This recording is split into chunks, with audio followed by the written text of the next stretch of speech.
Fique por dentro das principais discussões que impactam seus investimentos e das análises de nossos especialistas sobre as movimentações do mercado financeiro. Falando nisso, nosso encontro é toda manhã, logo após a abertura do mercado. Entre nos canais oficiais do Itaú Personalité e envie suas dúvidas sobre recomendação de investimentos.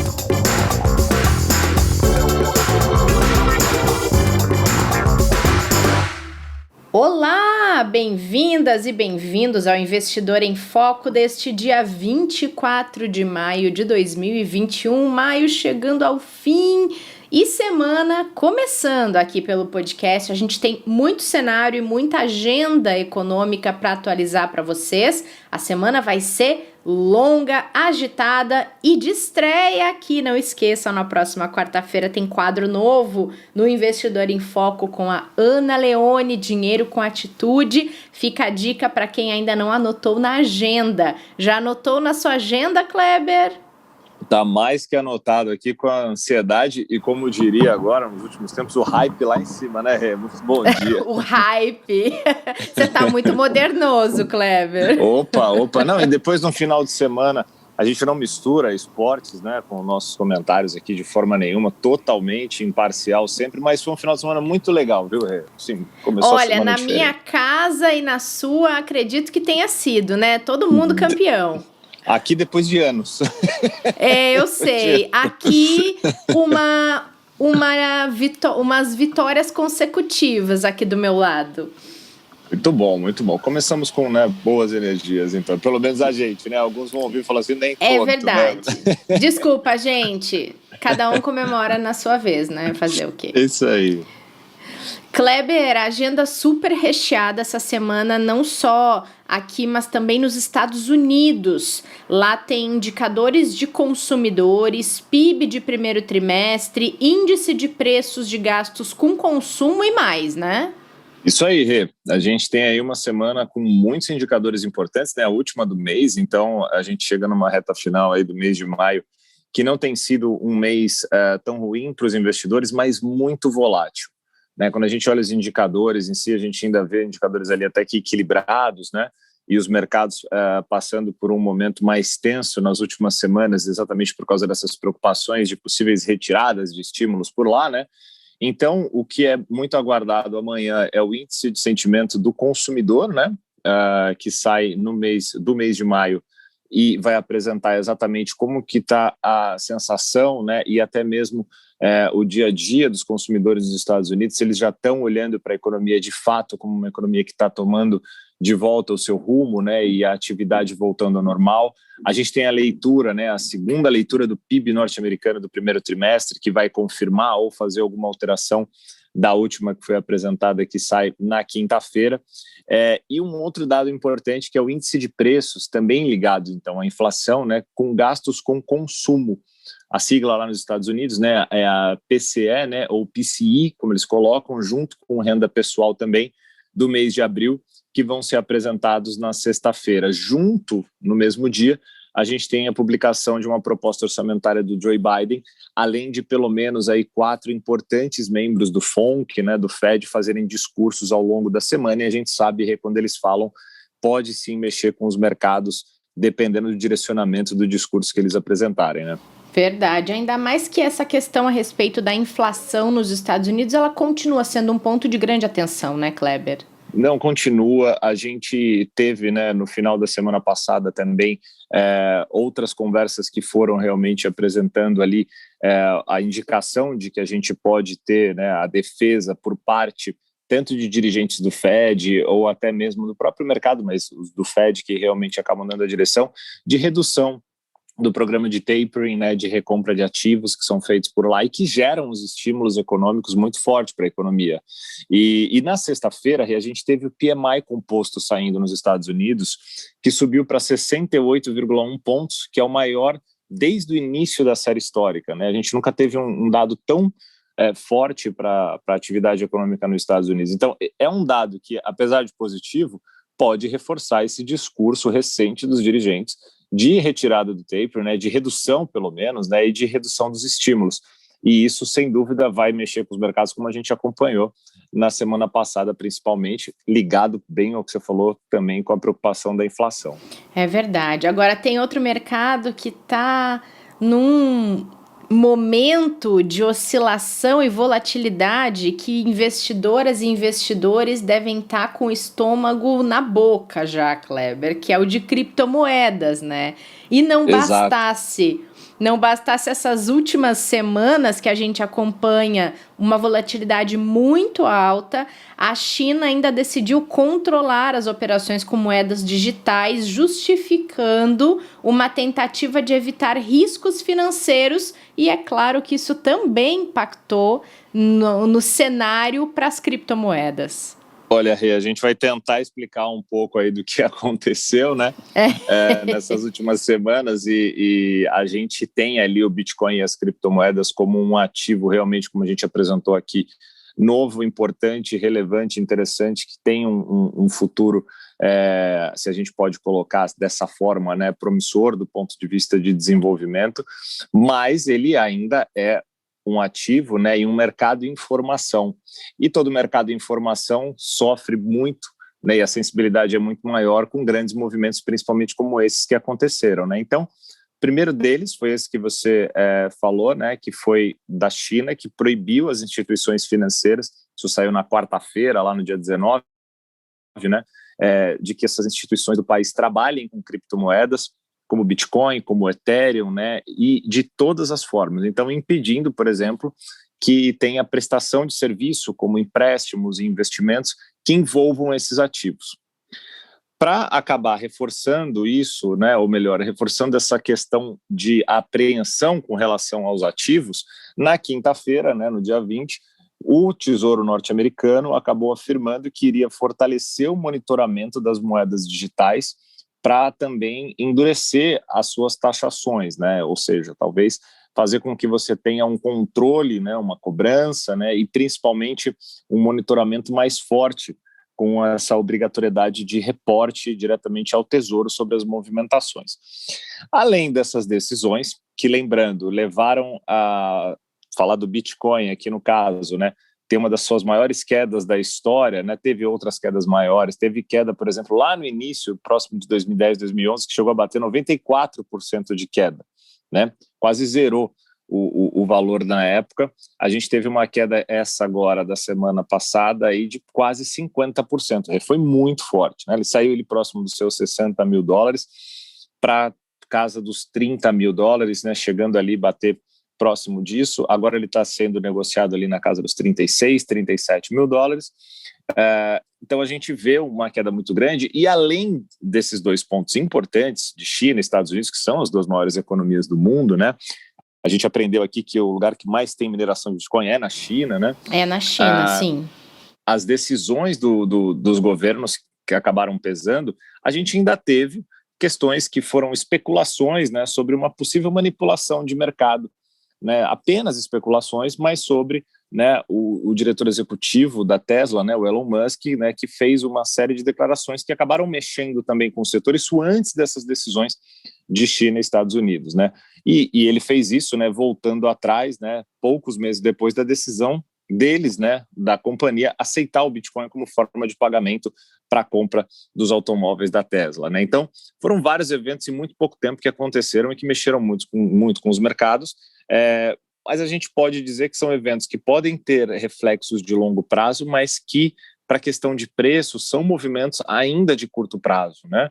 Que o investidor que olhou acreditando e fez aportes, né, seja no ETF ou de outras formas, para realmente acreditar nisso como um ativo, como uma nova classe, e como um novo mercado, né, a se atuar para longo prazo, para não se desesperar com esse movimento que ele já aconteceu várias vezes na história do Bitcoin recente, né, que são aí 10, 11 anos apenas, mas ele já aconteceu dezenas de vezes, né, movimentos como esse. Então, para ter um pouco de calma... Tá no pacote, né, Kleber? Tá. Não é bom, é doloroso. Por isso que o volume, né, que o investidor tem que colocar tem que ser com muito cuidado, né, para que não tenha, quando essas quedas acontecem, impactos no seu patrimônio relevantes, né, a ponto dele ter que realizar o prejuízo, né, mas claro. sim ter percentuais investidos que permitam que ele consiga sobreviver com essas oscilações que ninguém quer e que, na verdade, pode acabar, se a convicção e a crença continua a mesma, com os fundamentos, por mais difíceis que eles sejam no curto prazo, mas olhando para o longo prazo se sustentarem, talvez até apostar mais nesse mercado, desde que ele tenha espaço e que as apostas sejam dentro do seu controle de risco, do seu gerenciamento, né, do seu perfil. Mas a gente sabe que é delicado. Ninguém gosta de ver uma parcela dos seus investimentos caindo quase 50%. A questão é ter a frieza de cuidar, acompanhar, ver se realmente é possível manter esses ativos até pelo seu próprio perfil, né? E aí o comportamento do investidor emocional também é importante, né, para suportar essas fases, e até ver se não abrir uma nova oportunidade, conversar com seus especialistas, né, avaliar realmente o mercado e entender o que pode ser feito nesse momento.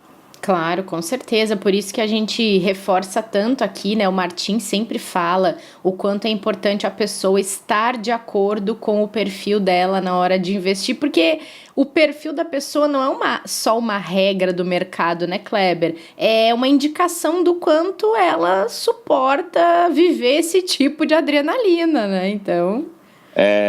Então, Rê, a gente tem que tomar cuidado também, só para deixar claro para os investidores, para as investidoras, que todas as análises que a gente faz ainda são análises sem diretamente uma equipe, né, que o mercado mesmo hoje tem muita dificuldade de ter pessoas dedicadas a ele, porque ele é muito novo. Todos nós estamos conhecendo, né? Então, por isso, desse tato que a gente tem de falar se ainda é uma janela de oportunidade, tomar cuidado para ter um percentual pequeno na carteira, né? A avaliação toda ainda está sendo muito desenvolvida por nós e por boa parte dos analistas de mercado para ver se realmente faz sentido aumentar ou não exposição no momento tão delicado como esse, certo? Verdade. Bom, já que a gente falou em China, Kleber, vou seguir a pauta por aqui. O minério de ferro continua caindo. A gente falou um pouco sobre isso no episódio dedicado à China da semana passada. E aí, queria entender um pouquinho com você o que está acontecendo. Tem alguma interferência na negociação da commodity? É cenário? É demanda? Bom, primeiro que realmente bateu máxima histórica recente, né? Nunca tinha chegado ali a $200 o preço da tonelada, que foi realmente um número que ajudou, por exemplo, grandes companhias como a própria Vale aqui no Brasil, né?